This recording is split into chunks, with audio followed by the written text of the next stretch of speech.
Hi friends, welcome back to Hanni's kitchen. ಇವತ್ತಿನ ವಿಡಿಯೋದಲ್ಲಿ ನಾನು ಗೋಧಿ ಹಿಟ್ಟು ಹಾಗೆ ಬೆಲ್ಲದಿಂದ ಮಾಡಿದ ಕೇಕ್ ರೆಸಿಪಿಯನ್ನು ತೋರಿಸ್ತಾ ಇದ್ದೇನೆ. ಈ ಥರ ಸಂಜೆ ಟೈಮ್ ಮಕ್ಕಳಿಗೆಲ್ಲ ಮಾಡಿ ಕೊಡ್ಬೋದು. ನೋಡಿ, ಮೊದಲಿಗೆ ಒಂದು ಪಾತ್ರೆಗೆ ನಾನೊಂದು 1/4 ಕಪ್ನಷ್ಟು ಎಣ್ಣೆ ತಗೊಂಡಿದ್ದೇನೆ. ಹಾಗೆ ಒಂದು 1/4 ಕಪ್ನಷ್ಟು ಮೊಸರು, ಹಾಗೆ ಅರ್ಧ ಕಪ್ನಷ್ಟು ಬೆಲ್ಲ. ಆಮೇಲೆ ನಾವು ಒಂದು 10 ನಿಮಿಷದಷ್ಟು ಕುಕ್ಕರನ್ನು ಪ್ರೀಹೀಟ್ ಮಾಡಬೇಕಾಗತ್ತೆ. ಆಮೇಲೆ ಎಲ್ಲ ಮಿಶ್ರಣವನ್ನು ಚೆನ್ನಾಗಿ ಮಿಕ್ಸ್ ಮಾಡಬೇಕು. ಮಿಕ್ಸ್ ಮಾಡ್ತಾ ನೋಡಿ ಈ ಥರ ಆಗಬೇಕು. ಆಮೇಲೆ 1 ಕಪ್ನಷ್ಟು ನಾನು ಗೋಧಿ ಹಿಟ್ಟು ತಗೊಂಡಿದ್ದೇನೆ. ಇದು ಅಂಗನವಾಡಿಯಲ್ಲಿ ಸಿಕ್ಕಂಥ ಗೋಧಿ ಹಿಟ್ಟು. ಅದನ್ನು ಈ ಥರ ಫಿಲ್ಟರ್ ಮಾಡಬೇಕು. ಅಂಗನವಾಡಿಯಲ್ಲಿ ಸಿಕ್ಕಂಥ ಗೋಧಿ ಅದು ತುಂಬ ನೈಸ್ ಇಲ್ಲ, ಹಾಗಾಗಿ ನಾನು ಈ ಥರ ಸೋಸ್ತಾ ಇದ್ದೇನೆ. ನೋಡಿ ಈ ಥರ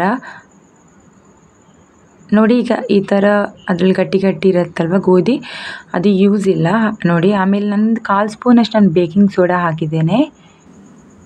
ಹಾಗೆ ಒಂದು ಅರ್ಧ ಸ್ಪೂನಷ್ಟು ಈನೋ. ಇದು ದೊಡ್ಡ ಚಮಚ, ಹಾಗಾಗಿ ಸ್ವಲ್ಪ ಕಾಣುತ್ತೆ.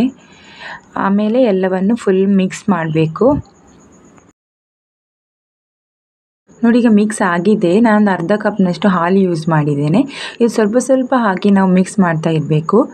ಈ ಕೇಕಿಗೆ ಇಷ್ಟೇ ನಾನು ಹಾಕಿದ್ದು: 1/4 ಕಪ್ನಷ್ಟು ಎಣ್ಣೆ, 1/4 ಕಪ್ನಷ್ಟು ಮೊಸರು, ಹಾಗೆ ಅರ್ಧ ಕಪ್ ಬೆಲ್ಲ, ಅರ್ಧ ಕಪ್ ಹಾಲು, ಹಾಗೆ 1 ಕಪ್ನಷ್ಟು ಗೋಧಿ ಹಿಟ್ಟು. ನೋಡಿ ಈ ಥರ ಆಗಬೇಕು. ಆಮೇಲೆ ನಮಗೆ ಯಾವ ಡ್ರೈ ಫ್ರೂಟ್ಸ್ ಬೇಕೋ ಅದನ್ನು ಅದಕ್ಕೆ ಹಾಕಿ ಮಿಕ್ಸ್ ಮಾಡಬೇಕು. ನಾನಿಲ್ಲಿ ಸ್ವಲ್ಪ ದ್ರಾಕ್ಷಿ ಹಾಗೆ ಬಾದಾಮನ್ನು ಕಟ್ ಮಾಡಿ ಈ ಥರ ಹಾಕಿ ಮಿಕ್ಸ್ ಮಾಡಿದ್ದೇನೆ. ನೋಡಿ, ಈಗ ಮಿಕ್ಸ್ ಆಗಿದೆ. ನನ್ನಲ್ಲಿ ಕೇಕ್ ಮಾಡೋ ಪಾತ್ರೆ ಇರಲಿಲ್ಲ, ಹಾಗಾಗಿ ಓಲ್ಡ್ ಟಿಫಿನ್ ಇತ್ತು, ಅದರಲ್ಲಿ ನಾನು ಯೂಸ್ ಮಾಡ್ತಾ ಇದ್ದೇನೆ. ಅದಕ್ಕೆ ನಾವು ಫಸ್ಟ್ ಎಣ್ಣೆ ಹಾಕಬೇಕು, ಇಲ್ಲದೆ ನಮಗೆ ಕೇಕ್ ತೆಗಿಲಿಕ್ಕಾಗಲ್ಲ. ಫುಲ್ ಎಣ್ಣೆ ಹಾಕಿ ಆಮೇಲೆ ಗೋಧಿ ಹುಡಿಯನ್ನು ಈ ಥರ ಹಾಕಬೇಕು. ಆಗ ನಮಗೆ ತೆಗಿಲಿಕ್ಕೆ ಈಸಿ ಆಗುತ್ತೆ.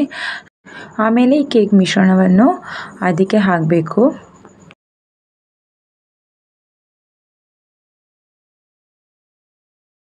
ನೋಡಿ, ಈಗ ಹಾಕಿ ಆಗಿದೆ. ಈ ಥರ ನಾವು ಪ್ರೆಸ್ ಮಾಡ್ತಾ ಇದ್ದರೆ ಅಂದರೆ ಕರೆಕ್ಟಾಗಿ ನಿಲ್ಲತ್ತೆ ಅಂತ.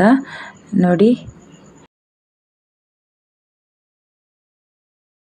ನಿಮಗೆ ಬೇಕಿದ್ದರೆ ಈ ಥರ ಬಾದಾಮ್ ಹಾಗೆ ದ್ರಾಕ್ಷಿಯನ್ನು, ನಾನಿಲ್ಲಿ ಬಾದಾಮ್ ಕಟ್ ಮಾಡಿ ಹಾಕಿದ್ದೇನೆ, ಹಾಗೆ ದ್ರಾಕ್ಷಿಯನ್ನು ಕೂಡ ಮೇಲೆ ಹಾಕ್ಬೋದು.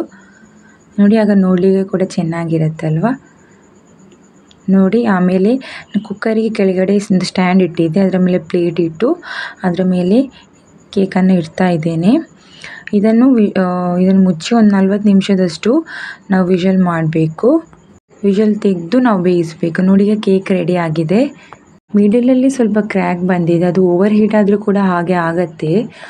ನೋಡಿ, ಈಗ ಕೇಕ್ ರೆಡಿ ಆಗಿದೆ. ಮಕ್ಕಳಿಗೆಲ್ಲ ಸಂಜೆ ಟೈಮ್ ಟೀ ಟೈಮ್ಗೆಲ್ಲ ಮಾಡಿ ಕೊಡ್ಬೋದು. ನೋಡಿ, ಇದು ಕೆಳಗಿನ ಸೈಡ್. ನಾನು ಇದಕ್ಕೇನು ಬಟರ್ ಪೇಪರ್ ಏನು ಹಾಕಿಲ್ಲ ನೋಡಿ, ಆದರೂ ಕೂಡ ಇದು ಚೆನ್ನಾಗಿ ಬಂದಿದೆ. ಕೇಕ್ ತುಂಬ ತಣ್ಣಗಾದ್ಮೇಲೆ ನಾವು ತೆಗಿಬೇಕು, ಇಲ್ಲದ ಬರಲ್ಲ. ನೋಡಿ, ಕಟ್ ಮಾಡಿ ತೋರಿಸ್ತಿದ್ದೀನಿ. ಗೋಧಿ ಹಿಟ್ಟು ನಾನು ಅಂಗನವಾಡಿಯಲ್ಲಿ ಸಿಕ್ಕಂಥ ಗೋಧಿ ಹಿಟ್ಟಲ್ಲಿ ಮಾಡಿದ್ದೇನೆ. ಅದು ಸುಮ್ಮನೆ ಯೂಸ್ ಆಗಿಲ್ಲ ಅಂದರೆ ವೇಸ್ಟ್ ಅಲ್ವಾ, ಹಾಗಾಗಿ ನಾನು ಈ ಥರ ಕೇಕ್ ಮಾಡಿದ್ದೇನೆ. ನೀವು ನೋಡ್ಬೋದು, ಚೆನ್ನಾಗಿ ಬಂದಿದೆ. ಟೇಸ್ಟ್ ಕೂಡ ಚೆನ್ನಾಗಿದೆ. ಡ್ರೈ ಫ್ರೂಟ್ಸ್ ಎಲ್ಲ ಹಾಕಿರ್ತೇವಲ್ಲ ಮಿಡ್ಲಲ್ಲಿ. ನೋಡಿ, ಈ ಥರ ಸ್ಮೂತ್ ಕೂಡ ಆಗಿದೆ. ಒಮ್ಮೆ ಟ್ರೈ ಮಾಡಿ. ರೆಸಿಪಿ ಇಷ್ಟ ಆದರೆ ಪ್ಲೀಸ್ ಲೈಕ್ ಮಾಡಿ, ಶೇರ್ ಮಾಡಿ. Thank you.